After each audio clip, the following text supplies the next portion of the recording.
Hello and welcome, my partners in crime, back for week 5 of questions and answers, with Murder Mornings. And today with us, sitting in the background because she's camera shy, is Leanne, who's going to read your questions out. Because as you can see, I have my glasses. I can't really think, and I can't see a thing without my glasses. So she's going to do some reading because Taylor is back now from her holiday in Santorini and she's loved it, but she started a new job, so she can't be with us today. So Leanne's offered to help and read the questions for me because we've got quite a lot to discuss today. Now don't forget, these cases that we're talking about today are the cases from last week, and they are the case of Angus Sinclair and Gorden Hamilton, the World's End murders. Plus, we're going to talk about Penelope Jackson's case, coercive behaviour and the control and that sort of thing, domestic abuse. Plus, so I think we have to start with the news of the year. Really, is that this young girl, Cleo Smith, 4-year-old, that was abducted over, 19, or she was abducted 18 days, for 18 days, and she was found alive by WA police on Wednesday evening, their Wednesday or early hours of that morning. A bloody miracle, really. Amazing. Yeah. It is amazing, isn't it? I mean, when you think of all the crimes that we do on here, I don't think I would have... listen, I'm going to be honest with you, and I think most people thought it, that this child was dead. Right? I mean, you do. After that, you are thinking, after the first 2 or 3 hours, the first 24 hours, the first 48 hours, and there's nothing, you're assuming the worst for this child. So what an amazing thing to have happened for this child to be brought home to her mother. So I'm going to show you a little clip, and that's showing you of when she was rescued, and she was found literally, I think, was it 7 miles? 7 minutes. Or 7 minutes, yeah. a few, 7 minutes drive from her family home, and the man was a 36-year-old male from the same town of Carnarvon in Western Australia, and I think Carnarvon is about 900 miles from Perth city itself. So this child, has been found, and the footage I'm just going to show you is of her being rescued by the police.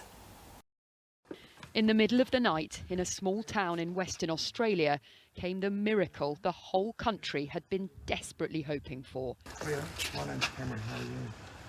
Are you okay? We're going to take you to see your mummy and daddy, okay? Safe in the arms of a policeman, a little girl who had been missing for nearly 3 weeks. 4-year-old Cleo Smith disappeared while she was on holiday with her parents. They were staying at a campsite on the coast of Western Australia when she vanished overnight from their tent. She was finally found 50 miles away in her hometown of Carnarvon when police raided a house and found Cleo sitting alone in a room. It certainly looked like Cleo. I wanted to be absolutely sure it was her, so I said, "What's your name?" And she didn't answer, and I said, "What's your name?" She didn't answer again, so I asked her a 3rd time, and then she looked at me and she said, "My name's Cleo." Not long after that, got into the car and called Cleo's parents and said, "We've got someone here that wants to speak to you." Cleo was taken to hospital for checks, where she was photographed smiling and waving. A sense of joy was reverberating across the whole country.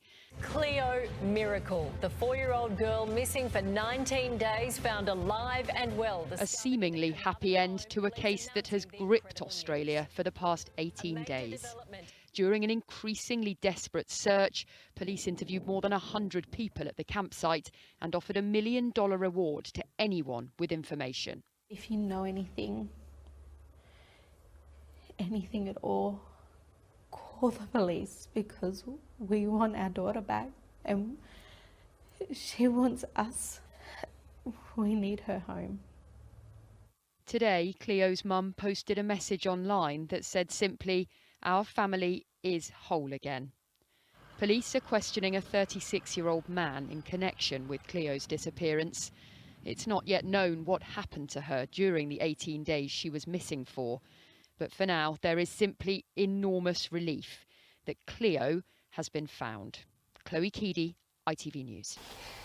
So, what do you think? How amazing is this? Look, I think the probability of this happening is like winning the lottery, the major draw, you know, every week for a year. Yeah. That's the probability of this happening. That this, you know, so it's like a miracle, really. And thank God, really, for this child. You know, we couldn't ask for anything better. So I think when we look at this case, because look, we know he's been charged, right, with kidnap. We don't know anything else about him. He's 36-year-old. He was taken to hospital, and as you'll see, you know, you may have heard that he was taken to hospital himself, and that wasn't because of the police beat him to a pulp or nothing like that. This is because this man decided to smash his head in against a cell wall, as they all do, as he's saying, I'm sorry, I'm sorry, I'm sorry, I didn't mean it. I think we had the same thing, actually, when we look at Sarah Everard's case and that Wayne Couzens. He did the same thing. The minute he was caught and put in a cell, you know, he went to go for the insanity plea and started smashing his head in against the wall. Listen, they all try it, right? They all try it. But the police in WA have been very professional throughout this case. They are making sure that this man gets medical attention so that he can stand properly for all the charges that, you know, he's coming up against. But as for now, the investigation is just started into this case, and he is at the moment only charged with kidnap. So I will keep you up to date on this case, but I think it's fantastic news. Wonderful. The only other thing I want to say about this case is that I think this police team, it's, you know, it's a textbook, isn't it, really? They've done it absolutely perfectly, this team of police officers and investigators and stuff.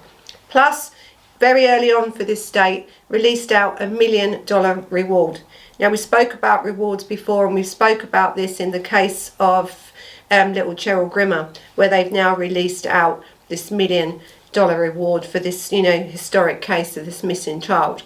Money does mean people talk in certain ways. People are more, I think, used to, they want to think, Even oh, if you know, little, yeah, something little now, people will come forward because they think, oh God, you know, not only do they want to help find a child, but they also think $1 million is going to help me. So I'm hoping that with this, you know, and the technology they've got today, and we can't compare it to the Cheryl Grimmer case because Cheryl Grimmer's case was in 1977, and this man really, you know, is in 2021 when our policing techniques and what goes into policing is totally different. But amazing case, amazing outcome, so pleased for the family, and really, really pleased that for once I can sit here and say to you that the police have done a fantastic job. Unusual, yes, but well deserved. So now on to your comments. Now we're going to start with the case of Penelope Jackson, you know, the woman that murdered her husband. She stabbed him 3 times, didn't she?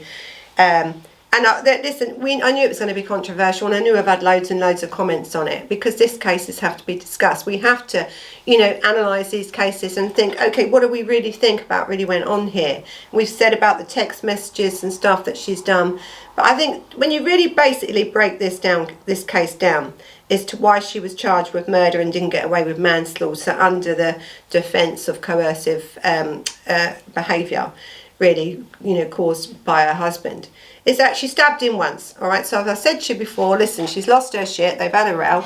They've been in their kitchen having a good old meal, you know, and they had the bubbling squeak, row over bubbling squeakly. I don't know if you've seen that case, have you? So it was having lobster, and the row was over bubbling squeak, whether to have that with lobster.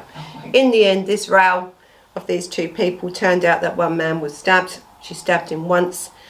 Which she would have then probably, if she had left it at that, she probably, and he had died from that, she may have got away with manslaughter. Okay, she may have. But the minute you then stab him twice more, and you tell the emergency service that you're not going to help this person at all, that you actually wish that you had stabbed him more, you went for his heart, but he didn't have one. This is what she's saying. Yeah. I think this is why, on top of everything else, and the lack of evidence that she was, you know, coercively, the behaviour to her was bad, or, you know, by saying someone's nasty and everything else is not enough to use as this sort of a defence. So your comments have been great, so I really appreciate them. And Liam, what's the first comment on that case? Okay, so Michelle says, I agree with you. I suffered with DV domestic violence, for 16 years and was petrified of him. Her responses were off. There was no shock other than her wanting to shock. And I thought that prior to watching you. I believe the verdict was correct. Oh, thanks, Michelle. And I mean, listen, as I said, we don't know. And from someone that's suffered from domestic violence for a very long time here, and really thank you for sharing that comment with us. I really appreciate that you're doing that. You know, you could understand more than probably anybody else in this case what if someone was suffering with this sort of domestic abuse or coercive controlling behaviour, how this one would have felt. And I'll tell you now, with a lot of all the other murderers out there that have got off, and there's been a couple and we've spoke about them, haven't we, with Alla Wallier and Sally Callan. They did have remorse. They actually really did. They felt guilty for what they'd done. And they really showed, even though they were being abused, people still love these partners, and this is the issue here. So I'm really grateful for your comment, because if you've suffered from domestic abuse, you really understand. And as I do agree with you that when she come across on that, you know, especially that interview, that first interview, she was not showing any signs of, to me, someone that was under that sort of control, and that she wasn't. And domestic abuse, but as I said, we don't know, do we? We don't know. But I agree, and I think the jury and the judge have been quite thorough in this case, really. And I know that, and I've said about this appeal that she's probably going to go for, and I think her solicitor has said, you know, the case wasn't understood, things wasn't brought out. Well, you know, I've said before, when you have a legal team, it's your duty as a legal team to make sure that you represent your client fully, absolutely fully. That means bringing up every bit of evidence that you can possibly bring up, and to make people understand your case and your defence, right? That the defence that you use fits that. You can't then come back later on and say, oh, well, they didn't understand. Well, they didn't understand because you obviously didn't do your job right. Or you're saying that the judge and the jury didn't get it right. Well, you know, you have to have a lot when you go for an appeal. You can't just dislike the outcome to go for appeal. There has to be something wrong. So let's see what they use. So thank you, Michelle. Brilliant.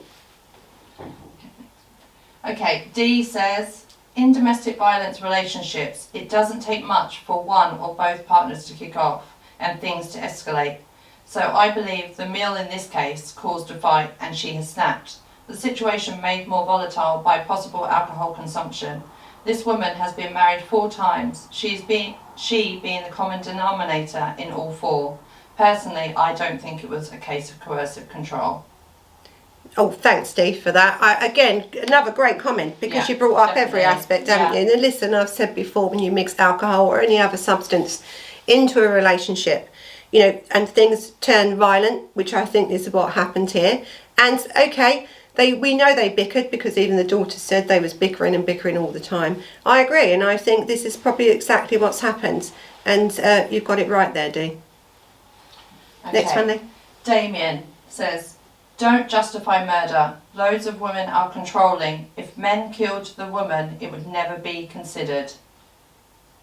So if men killed the women, it'd never be considered. Now, yeah, I listen, I've said this, Damien, I've said this about, you know, if we're going to have these sort of laws in place, it's for both, right? It is for both. But I am going to put up, and I think next week, there's a couple of contrasting cases that's coming up, because I want to give a fair view of what's going on here with these domestic laws and stuff like that. But I agree, you know, you can't have a law, and I've said it before, because you're belittling that law, you're undermining that law when you use it for one thing specifically. Men get abused as well. It's a big issue, not only in this country, but in Australia, in America, all over the world actually. It's an issue that women are not the only ones that are, you know, being abused or coercively controlled by their partners. It's a big issue.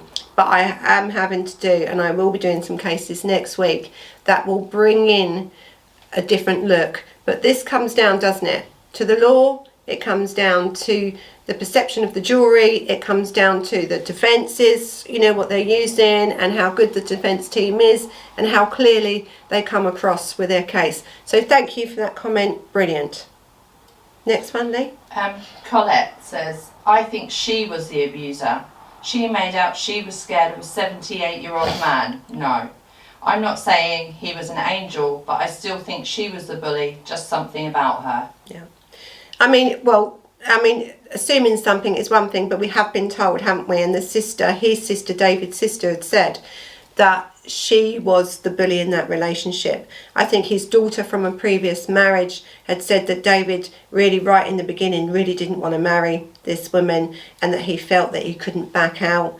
It was also said that she was this larger-than-life character, and that she did exhibit sort of behaviour, especially when she was in Australia, visiting their family, that she would sit in a bedroom nude with the door open to get a reaction. She liked to have a reaction. She liked to be the centre of attention, cause, upset, to start a row. So that is not just what I said. This is what people that's known her have said. Yeah. And usually there is always two sides to a story. Now, I have said to you that I don't think just because David was 78 that he wouldn't have harmed her in any way. Listen, he was young once they've been married 20 odd years. You don't know. But I think, yes, I agree, this woman could hold her own, and she probably instigated a lot of what was going on there. Yeah. The girl in question says, 78-year-old man, don't be silly. They were married for over 20 years. He wasn't always elderly and wasn't always 70. Right, so this He is... used to be a young man, and they can be scary. Yeah, so this is, if you have been married a very long time and a man in the relationship has been abusive for a very long time, no matter what age they are, they will always continue to have that control and make you fearful of them, right? That is true. But that is only true if David was that sort of character, what this woman, Penelope, is trying to portray. So thank you for that. I think it was a response actually to the other question. Yeah. But thank you for that. Sorry. And I wouldn't use the word silly, because I think everyone has an opinion. Amanda says, I think she just flipped. Maybe she just had enough and thought it was the only way out. We don't know what happens behind closed doors. Exactly. And this is what I'm saying to you in these cases. It's so difficult, isn't it? Yeah. To think, you don't know. Someone could look absolutely perfect household from the outside. They portray in this life out in public. Now, the thing is what Penelope Jackson said about David is that he was a very loyal man, right? That's what she said. He wanted loyalty. So she felt that she couldn't be honest and tell people because of that. But that doesn't really read with her character. No. Now, if you've got a meek and mild woman that's been like that her whole married life, I could understand that. But when we hear about this woman's character, this brashness of this character, she wants to be centre of attention. She's willing to walk around naked to get people's reaction. It doesn't sound to me like someone that really would be worried about whether she's going to upset this man's loyalty or not. So I don't believe that. Leah says she should have got him arrested if he was that bad. Exactly. I said, listen, there was, I think one of the daughters has said there was an incident in 1998. I think that was the only incident. There was a few phone calls of domestic, not of abuse, but of a domestic argument going on over the TV remote. And that wasn't related to one person or the other. That was related to what was going on in this household. As I said, it was a bickering fight gone wrong. But both of these were known to drink. He was a bit of a drinker as well, and she did like her white wine. So I agree there's lots of issues with this case if you're going to look at someone that's doing things and, like that, where alcohol comes into it. So, yeah, good question, actually. Operation Foxley says, I think the relationship was a toxic one for years. The fact she was married multiple times before shows that there were existing issues. The fact that they were married for 20 plus years and she was described as larger than life shows she was comfortable and satisfied. Yeah. She knew how divorce worked and could have left. The husband was more than likely abusive towards her, but murder was not the answer. They both contributed to this tragedy. Thanks for the video and enjoy the great analysis. Yeah. Listen, I agree with all of that with statement. Actually, great statement. Great statement, that one. And, you know, and I've said to you, I know, Lee, I've been married, nearly 40 years. You do bicker. You do. You know, and, you know, don't we? Of course you do. Yeah. You know, and sometimes you think, God, bloody, you know, of course you're going to lose your shit. Oh, everyone does. But it's like, is it worth killing someone over? Is it worth really destroying, not only taking someone's life, destroying your life, but really destroying your whole family's life? Yeah. It's not worth it. It's really not worth it. And just if we stop there for a minute and I just say to you, remember that this is about domestic abuse. This is about terrible issues here. So there's going to be some slides up where you can get help and certain things. So remember, you're not on your own. Come out of the shadows. Speak. Tell somebody about it. Okay? Tell somebody. Next question. Okay.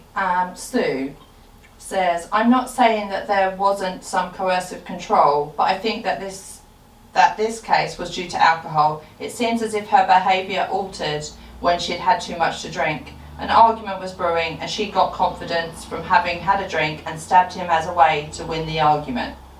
I actually agree. That is it. Totally.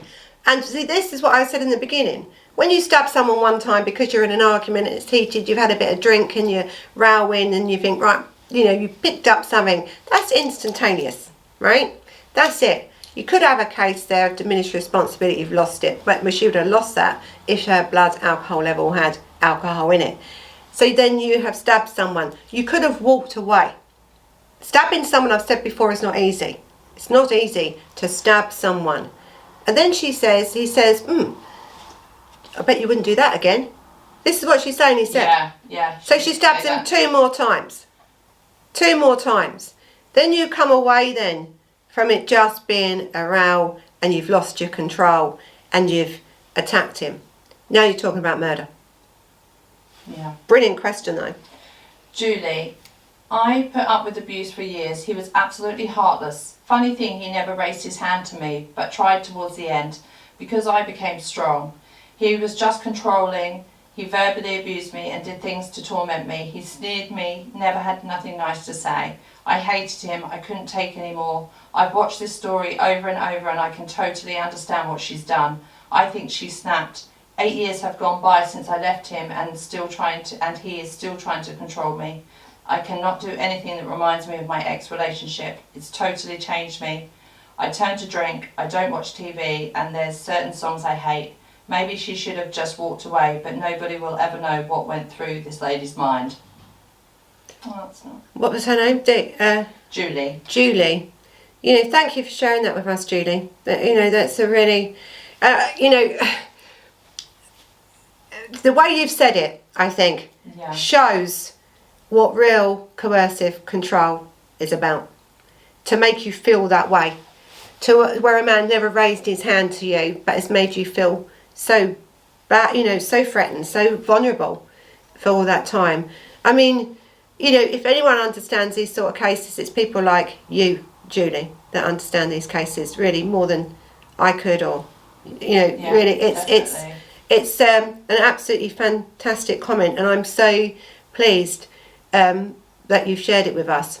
And I agree, if that's your opinion and that's how you feel that someone with coercive control would react, and I can agree with you, if someone with coercive control, and I've said this in Sally Callan's case and Alawalia's case, they reacted like that because of the years. I think Sally Callan, smashed her husband's or ex-husband's head in with a hammer and shoved a tea towel down his throat, right? So that kill is telling you something, isn't it? She's telling you something in that kill. Alawalia planned it really for 2 days. She went and brought petrol for 2 days. She went and brought caustic soda. She mixed the substance up. Yeah. Right? This man was going to leave her. She had took 10 years of beatings and terrible life she had took from this man. She had brought the petrol, put it down the side of the building. She'd mixed up the caustic soda. This one night he's come in and he's told her, I'm going to, you know, leaving you because you're no good. This, that, and after all these years of this abuse and this torment that she's took from this man. Listen, this girl poured petrol over him in his bed. But before she did that, she filled the bath up with caustic soda. So when he was set alight, he's run to the bathroom and jumped in the bath that he thought, thank God it's going to save me. It burnt his skin off. Now there are kills that was someone that I believe that really, really had suffered at the hands of others. And sometimes this sort of suffering can put you over the edge. And I think with this, do I think though with Penelope Jackson that was the case? I don't know. We don't know, because as we've all said, we don't know, do we, what's gone on behind closed doors. We just don't. Okay, Claire. I'm no expert, but she sounded very detached, cold and calculated. As I said, I'm no expert, but she doesn't come across to me as someone who had lost her mind and flipped in a moment of extreme fear or anger. Yeah, I mean, when you look at her in them clips, and I mean, these body cams, aren't they great now that police are wearing, so you can pick up all this stuff, this instant reaction, really, where we're not just relying on what is said in court, we're actually visually seeing what's going on. The thing is that I think to me she looks a bit intoxicated, right? She did. Yeah. But, you know, it was what she said. I'm compos mentis. I know what I've done. And then when they tried to save this man, to say, oh, no, I should have done it more. You know, I don't know. Yeah. It's very difficult, isn't it? It's very difficult to know really what was going through her mind and how people react when they killed someone. So listen, I've had to just, because, you know, this camera only lasts for like half an hour because it's a camera, not a video camera. So I can't remember where I was now on that one. I've completely... I forgot it. Sorry, I'm not very good at this. What was the thing again? What was her question again?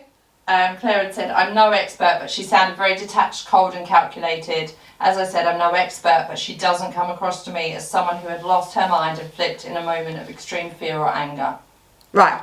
So I think I've answered that question, didn't I, really? And I think, you know, and I said, I think, you know, what do we expect from people? I don't know. We don't know, because people have reactions to when they kill people in very many different ways. And maybe she just thought, I've done it. I'm 68-year-old. I've done it. Maybe that's what she thought. And that's maybe sort of what her reaction came across of, you know, with, you know, she didn't I know what I've done. No, until she then gets into, you know, the cells and then decides, oh, hang on a minute. Yeah. I didn't really want to kill him, really, you know. But, and again, no remorse. So thanks for that. Next one then, Nick. So Greta says, I mean, really, he was a 78-year-old man. It would not have been hard to leave him, but I really don't know. Maybe he was a bully and she finally snapped. Yeah, listen, you know, just because he's 78 means nothing. The problem is she was 68.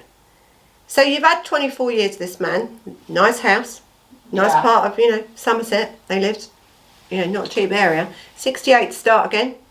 You know, are you going to leave him? And she's already been for a few divorces and this, that and the other. Do you want to do that again at 68, or do you like your controlling relationship that you may be the one controlling? Because this is what was said about this woman. Yeah. So maybe she didn't want to leave. But I do think it was just a drunken row. Yeah. Really, what went wrong? And I think the murder charge for her, you know, probably right. But I think that's probably why at 68 she didn't leave him. Because she'd already always moved on to someone else. This was from an affair when she met this man. So she was married to somebody else. At 68, you're no longer doing that. Comfortable life, you know, he was an ex-army man, he had a good pension, you know, good lifestyle. Hard to leave sometimes. Yeah. Michael, it's hard to know whether it was coercive control or not, but I agree with the life sentence for her. Rest in peace, David. Mm. Yeah, I think we have to speak a little bit about David, and that's a great comment, because, you know, and I've said in the video when we done it, there's no one is that you can sit there, you know, when you've murdered someone and you can slate their character into the ground, can't you? Because he's not here to defend himself, and someone has to do it. Someone has to defend this man, and his sister's come out trying to defend him, and his daughters has come out trying to defend him. Plus, he was married before. Now, that marriage only ended because he had an affair with Penelope. There was no issues of domestic violence in that area. So, you know, you have to feel for this man and the loss of the life of a man Absolutely. That's right. And I think, and when a jury have heard this evidence and they've come across with a verdict of murder, that means there was intent. So as I said, all right, the first stab wound may not have been intent, but the other two certainly was. Also, she had sent that text message saying, you know, if it all goes, you know, tits up, you know, if it all goes wrong, you know, at least you've got this text message. So the intent of something was there. So thank you very much for that comment. Blytheworld. The way she talked about him in the police video was pure hate. She must have put up with a lot. You could tell her reactions were real. I think she put up with a lot and snapped. I don't agree with killing, but something drove her to it. It must have been him. Well, yeah, and then listen, you know, people ain't always staying in marriages because they're in love. I think people get it wrong. Yeah. You know, as I said, she was 68. To move on, she had a comfortable lifestyle here. You've got a comfortable lifestyle going on. Yes, he could have well been nasty behind them closed door. It seemed like they both was, to tell you the truth, this bickering that kept going on. Was they happy and in love? Probably not. But was it enough to kill someone for? That's what we're not sure about. But thank you for your comment. Anna says, in the end, we don't know. We don't know. My mum was a victim and Dad would have made her sound awful if he had killed her. But Mum had been so abused that she would have said a mouthful bad about him too if she had killed him in self-defense. Yeah. And that's what I mean. Is Yeah. and I when you hear this woman, and I've said this, when she said why she did it, there was that pause. And I've said this before. If you're going to kill someone because of domestic abuse, because of this coercive behaviour, you know why you're doing it. You don't need to pause to think about why you've done it. You know, most people in domestic abuses who are trying to get away from this relationship, in the end, hate them. They hate them. When you ask someone about their relationship in a domestic abuse, they will outright tell you. They're not thinking about, it was nasty. No. And really nasty isn't the word, really. You know, hateful, angry, aggressive, violent. That's the words that's usually being used. Really. That's what they're saying. And so, you know, your poor mum, how she must have suffered, it's terrible. Leanne says, I'm so torn with this one. She was either just plain crazy or he was really so bad to her it made her finally snap. But I can't tell which one. I'm the same. And you know, can you imagine, though, really, great comment, because can you imagine this jury having to decide this case? It would have been hard. It's a hard case to decide for any jury when you think about it. So that's what I'm saying, the evidence on both sides must have been good, right? It was thorough, this case. It was looked into thoroughly, this case. And the verdict come out from, you know, 12 people, I think it was 10 to 2 actually, verdict that came out to say that this woman was guilty of murdering David. So, I mean, if we do nothing else, I think we have to rely on that as what was true. Yeah. Really. Because we wasn't there and we don't know. And it is a confusing case because if you heard this case and, you know, what would you do on a jury? You know, we weren't privy, was we, to everything being said in this court. And I've said this before. The jury was. And that's the verdict they come out with. Teresa says something similar, really. She seems to hate him, or was he abused? Was she abused? If the rest of the family don't know, it's very hard to know for sure. Exactly. Because you've got two conflicting things here with this family. You've got his brother saying, and I've said about his brother, allegedly saying that there was issues over this brother, not over David's brother. I think Alan, his name was, saying that his brother was violent, this, that and the other. But there was issues, wasn't there, about the mother's inheritance and stuff, and so they hadn't spoke for a few years. Plus he wasn't used as a witness in that.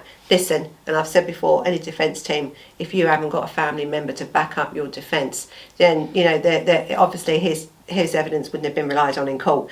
He would have been ripped to pieces under you know, cross-examination.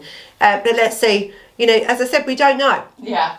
We don't know, but I have to go with what the jury says, and at the moment they're saying she's guilty of murder. She got that minimum of 18 years to serve. Yeah. Okay, so go on to Yeah. the Gorden murders. So. All right, so Gorden murders. Yeah. Okay, so let's talk about now. So thank you for all your comments actually Yeah, on there Penelope Jackson's case. Listen, it's not all of them. It's not all of them at all. And if I've missed some out, I'm really sorry. There's no way we could go through every single comment from everywhere. These were just taken off of, as usual, off of YouTube, because one, it's easier for me to get to them. There's comments coming from all over the place. I really appreciate your time that you took to write these comments to us. And I love them. I love Murder Mornings, and I was saying to Leanne, this is one of the best things I love about doing Murder Analysed, is doing this part of it. But now we must move on to Angus Sinclair and Gorden Hamilton, the Gorden murders, and also the serial killer that he or they were. Okay, first comment, Lee. So Greta says, can you imagine being a young girl on the brink of your life to be killed by these monsters? And do you know what, Greta? Monsters are... I didn't say everything in this case when I was doing this case about the way these girls were murdered. But let me just tell you, it was the most horrific crime. Okay, it was the most horrific, the most violent. These people were violent, they were sadistic. They were the most violent people you'd ever meet. And as I've said to you, there was 2 girls here, and one of them watched the other one die.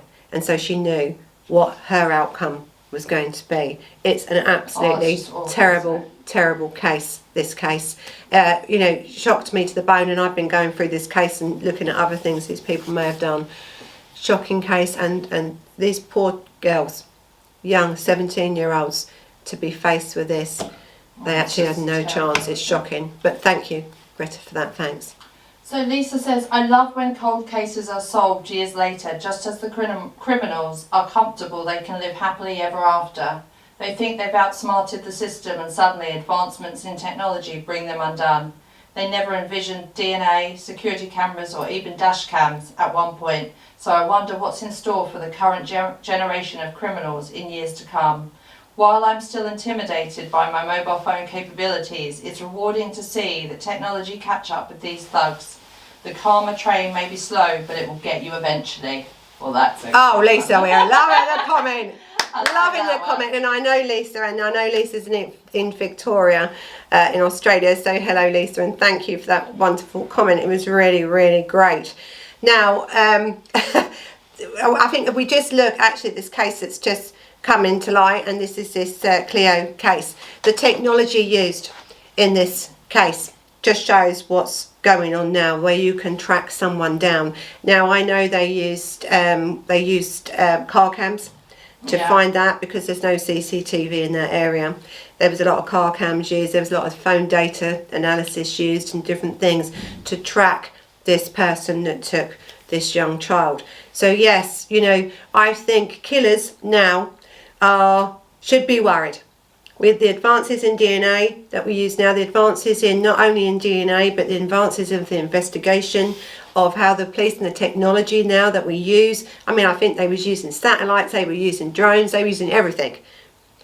Sooner or later, all these cold cases, if the evidence is kept, as I said, where you can use it and you can then get something off of it, you're going to catch these killers. Killers, should be worried now. But really great question. Yeah. Really great. Will says, there's a case that I looked into which was Edinburgh based, and I'm wondering if one of these men were responsible for her too. As you said, they're probably responsible for a lot more crimes than they were convicted for. Yeah. Oh, hi, Will. Thanks, Will. Now, I'm friends with Will. And now, listen, Will, I've looked in this case as I was researching these 2 bloody monsters, this pieces of shit. I was looking up other ones that they could have been connected with. So write to me, let me know what case she was looking into, what the name of the case is. Listen, there were so many that they could have done. Now, the 2, I think it was Carol, and the other young girl that they thought that Hamilton had done. There was also Americans, actually, I think in Chicago or something like that, was looking at an American man for some of these cases as well, these unsolved cases, because there's loads. I bet there is. And this American, he was an American serial killer, and he was in Scotland, in Dundee. for about a year when a couple of these unsolved cases happened, same sort of MO. Listen, there's multiple serial killers at work at this point, and there's some theories that some could have been him, some could have been this pair, you know, Sinclair, some could have been, you know, there's other, you know, as you know, some really, you know, people, serial killers working them streets at this time. So yeah, listen, I think I looked at about 16 different cases when I was researching the World's End murders. I think a lot of the specialists, like, you know, scientists and scientists, you know, are thinking, and criminologists are thinking maybe that at least they can pin 6 more on them, really clearly at like 100%, but they may be looking at 16 plus. Oh, wow. 16 plus. As I said, he was a serial killer. He killed 16. He was only out in the public for about 15 years. I think Gorden was out longer than that, wasn't he? But you know, Angus Sinclair was out 15 years. Serial killers can do a lot of damage in 15 years. A lot of damage. Thanks for that, Will. Okay, Anna says, in the USA, it's a bit different. If it's a similar crime, then the jury can usually know. For example, if it's a rape case, then if they have raped people, that can be brought up, but bank robberies or muggings can't. Double jeopardy holds up no matter what here in the States. I watch a lot of true crime from the USA, UK and Australia. I find it so interesting how different things are from country to country. I also love hearing about the cases that I've not heard about before. I am a fairly recent subscriber. Thank you for all the hard work you do for the videos.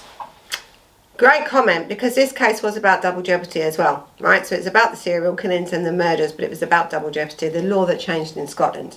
Listen, the laws are all like different all over the world. The law actually is, when you train in law here, what I'm in is England and Wales, okay? It doesn't do Scotland, because Scotland has totally different laws. We have very similar laws to New York, right? So you can do the New York bar, you can do the California bar if you've got a law degree and stuff in England. But as you know, even in Australia, I think Australia's got a mixture, I think, of English and Australian law, because you're talking about state law and then federal law. So listen, the law is a complicated thing all over the world, and just because it stands, and I always say this is under Scottish law, this is under English law, this is American law, because it's exactly that. You're absolutely right. The laws are different in other countries, and what may represent there doesn't hold up here. Brilliant question. Thank you for subscribing. Really appreciate it. Okay, Blythe World says, yes, this man was evil to the core, a great case to cover. He was evil. I mean, listen, you know, to kill from the age of 16 and continually kill. And as I said to you before, in these cases, this man wasn't just a killer, he was violent, he was a child molester, he was a rapist, he was everything that you can think of in this man. And the judge, as he said, you know, he couldn't find words to describe this man. He really couldn't. There is no words, actually. I don't think there's in a dictionary, English or anything else, that can describe how bad this man is. So thank you for that.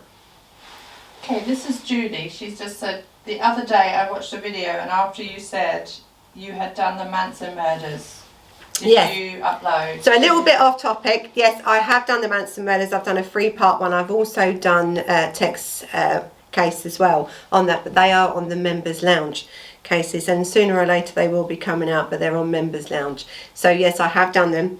They're quite long, and I've not finished the other series on that. I'm going to actually do now about the girls and that, and once it all comes out, Lacey then wants to release it out as like a whole package deal. It's about probably 9 hours of video just in them ones alone. So yes, it will be out soon, but it is on members, but no, it's not out on public release yet.